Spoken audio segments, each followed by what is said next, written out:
Well, okay, started my sky. It's going to be sort of a, what, higher type humidity sky maybe.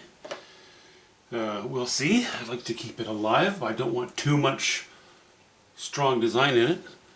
I would just like variety of color.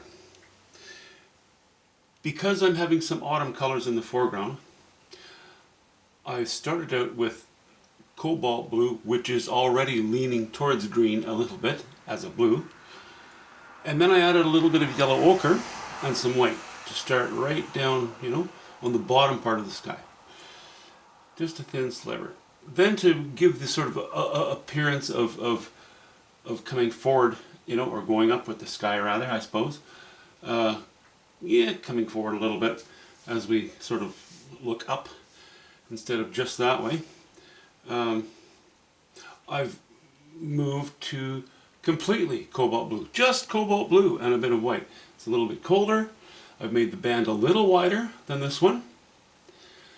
And then as we move up, I'm adding a little bit of alizarin crimson.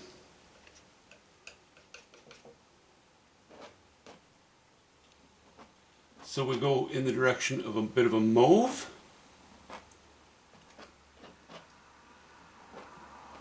I know that looks kind of dirty right now. It looks a bit dirty because it's against something that's very purple.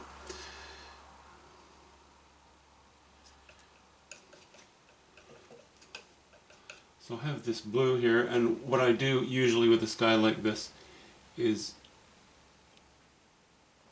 because I am sort of feathering things up. No, not feathering really. I'm not physically feathering the paint. It's just a general movement towards different colors, integrating them slowly. I'll take some of these colors and lay, the odd one up here, because it's going to be a mix.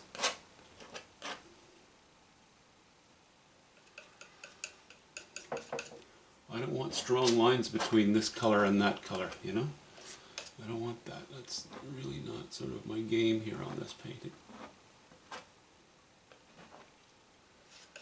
And then when I go over certain areas, I will smear, what will naturally happen, of course, organically, as they say. These colors that I've already laid on, the same ones as here, but I've laid them on higher, they'll smear into the paint that I'm putting over top, and they will mix just slightly. I like that system. That works well.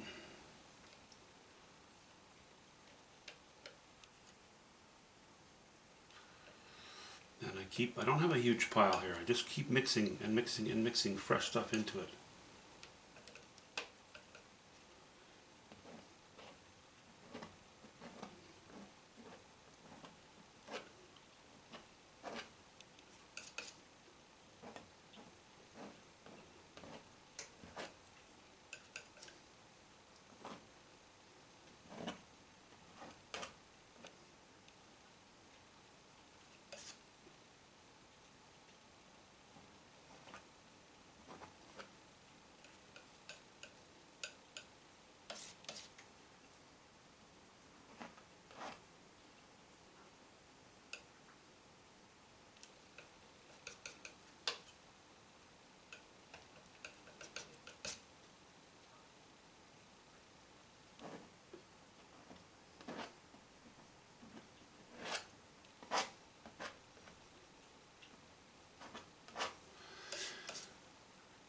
These treetops that I have painted in, or that I've outlined,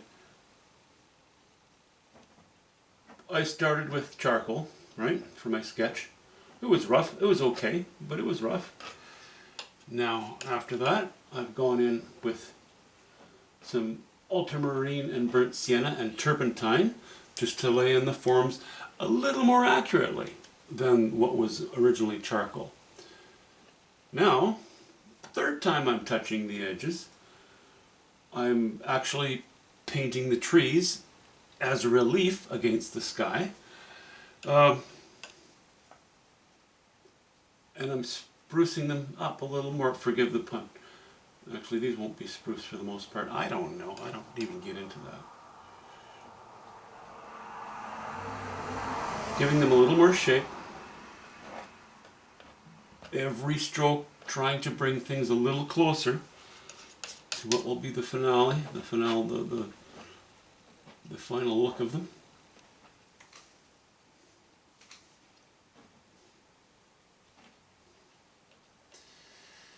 And I'm just going through the cobalt blue like crazy here.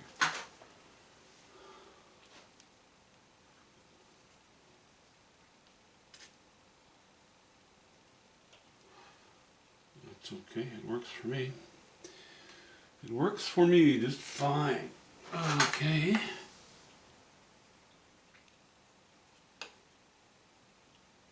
You know, I'll mix a dollop of my colors on my palette in my mixing area. I'll probably, especially with a knife, only get 4 or 5 solid strokes before I have to freshen it up a little bit. That forces me to keep my colors varied in the sky. Well, anywhere, everywhere. Keeps the painting interesting. You know, you get that sort of effect where the whole painting looks a bit like a happy accident. And boy, you don't want to rely on a happy accident, okay? That's a nice little notion, but no. There's no such thing as a whole painting that works out that way. The happy accident refers to small notions here and there that it's like, oh, that's cool, I kind of like how that went. Trying to recreate it, by definition, doesn't even look like an accident anymore. It looks like overkill.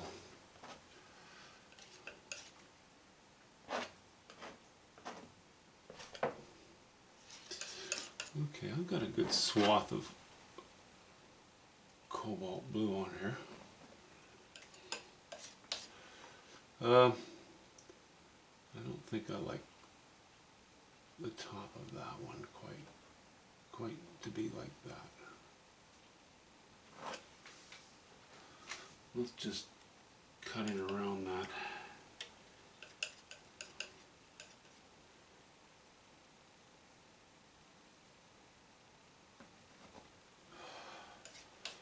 There, it's less meaty up top now.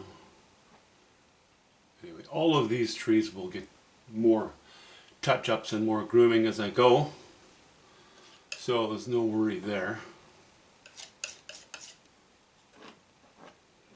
Okay, I think that's enough sort of cobalt blue in these areas. Greenish cobalt blue into straight cobalt blue, adding a little bit of alizarin crimson. So we're going a little mauve, okay? Now we're going to go a little more honest of an honest purple. We're going to introduce some ultramarine blue and a hint of alizarin crimson and some white. Color. This is a color that can go very cartoonish very quickly. Frankly, there is enough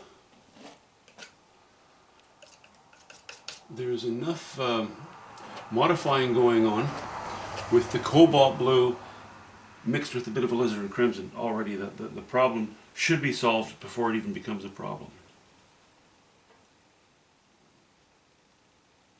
So yeah, you know, the colors in this sky are yellow ochre, really only down here. So yellow ochre,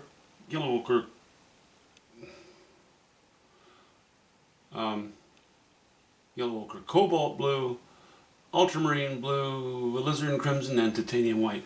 That's it. Variations of that.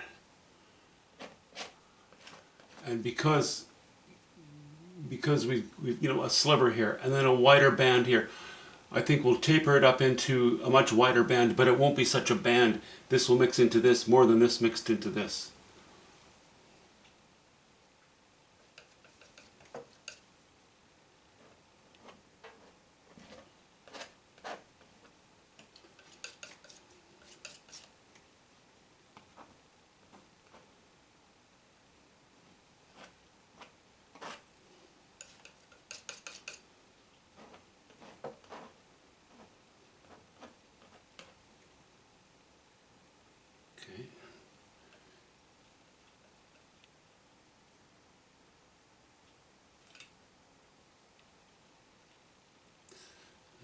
the alizarin crimson out for a moment. And we'll go towards more straight ultramarine blue.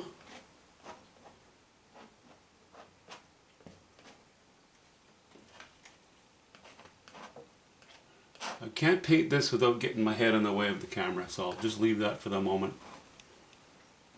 I'll get to that later. You'll see it. You'll see it later.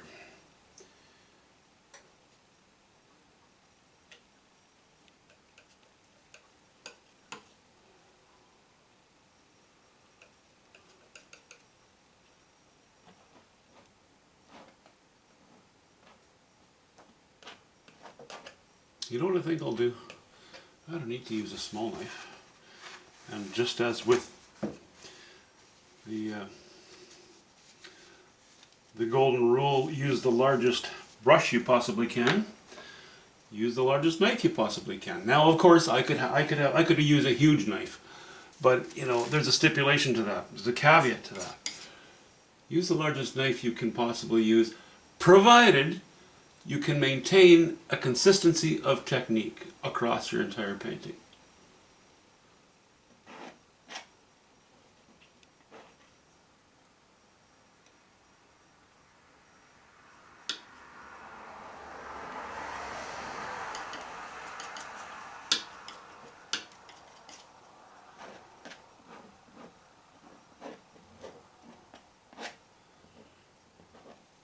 Kind of fun to be able to paint away from these treetops now, because you can put your pedal to the metal and you can actually cover some ground.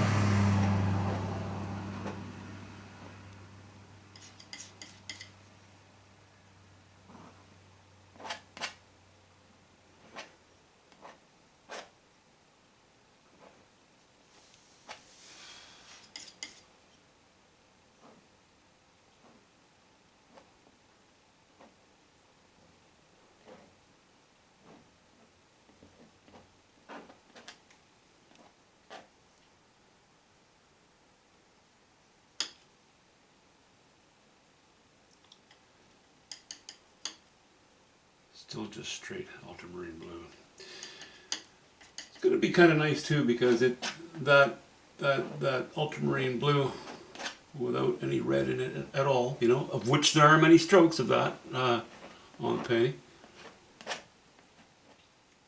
They have a cartoonish feel to them, but they really help to make what's going to happen down here later. That helps to make things pop a little bit.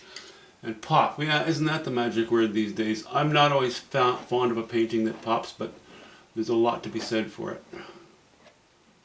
It's an eye getter. You know, it's actually pretty easy to make a very dramatic statement on your painting. But, you know, if you're somebody who wants to hang on to it for years, wouldn't you like it to remain interesting for years? You know, you don't want to get sick of it.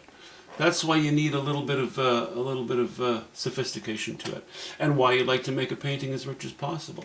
So, you know, that initial popping is great; it attracts the eye, but you also need, along with that, maturity in the painting in order to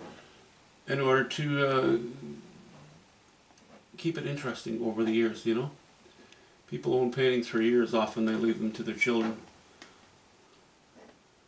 And you want to do that justice. That's okay, you know. I think I like the variety in here.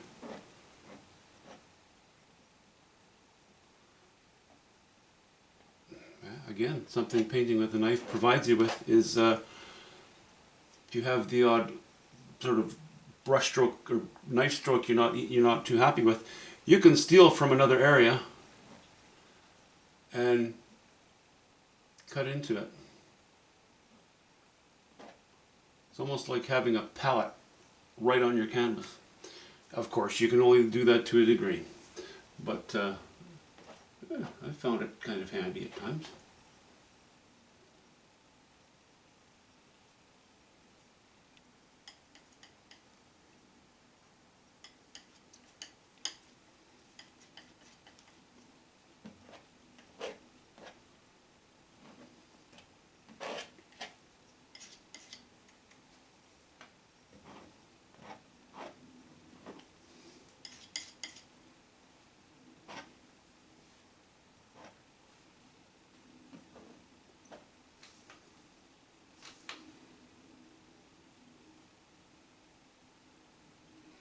Let's put a little more alizarin crimson in a few strokes here,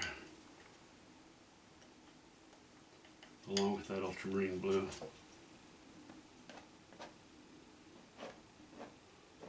Keep the variety going.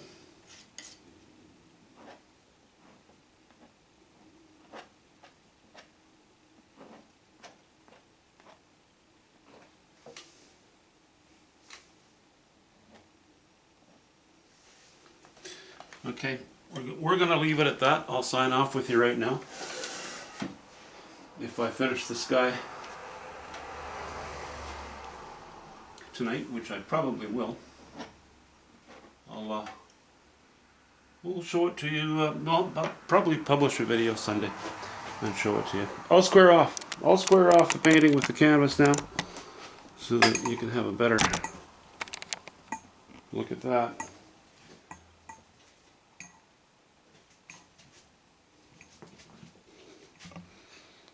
See, there's a bit of a glow happening down there, but it's not very high value. It's just a little bit warmer.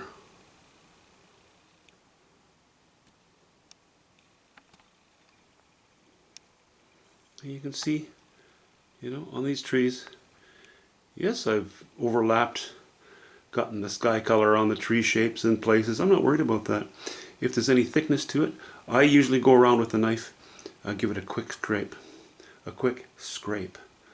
so that I don't have ridges to work with. But and then I don't worry about it. You know, this isn't going to be like the last painting where everything looks very clearly outlined.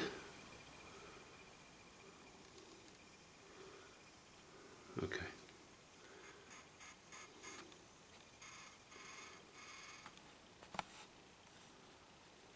There it is so far. We'll see you soon.